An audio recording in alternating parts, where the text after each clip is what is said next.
竹东的软桥社区美丽又很缤纷，而这里也有很多传统建筑，在古屋内也有许多老旧古董，有阿婆的菜橱，也有很有历史的家具，让大家可以回忆从前的美好时光。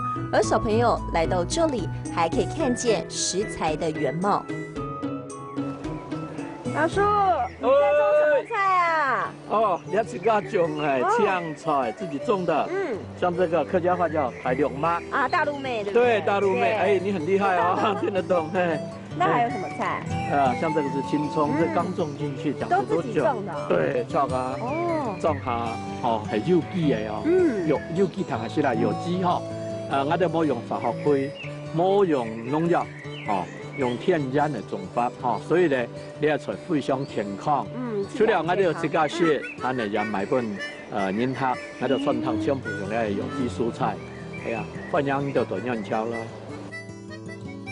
在地小农自己种的蔬菜，不喷农药，不用化学肥料，养生又很健康，连鸡跟鸭都是自己饲养，因为自产自销，所以农民不会施打抗生素。他们希望用最新鲜的食材，让游客感受最道地的客家味道。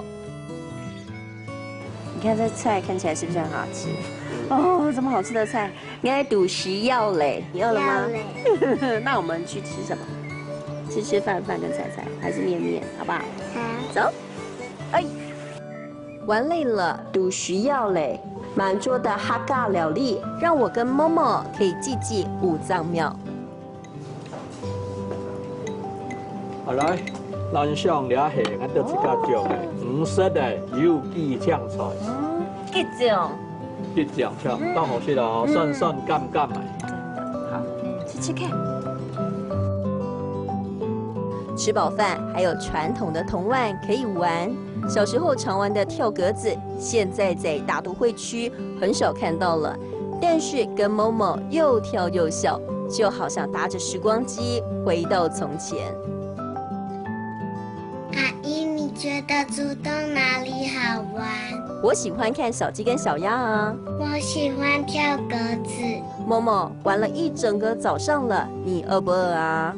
爱赌需要嘞。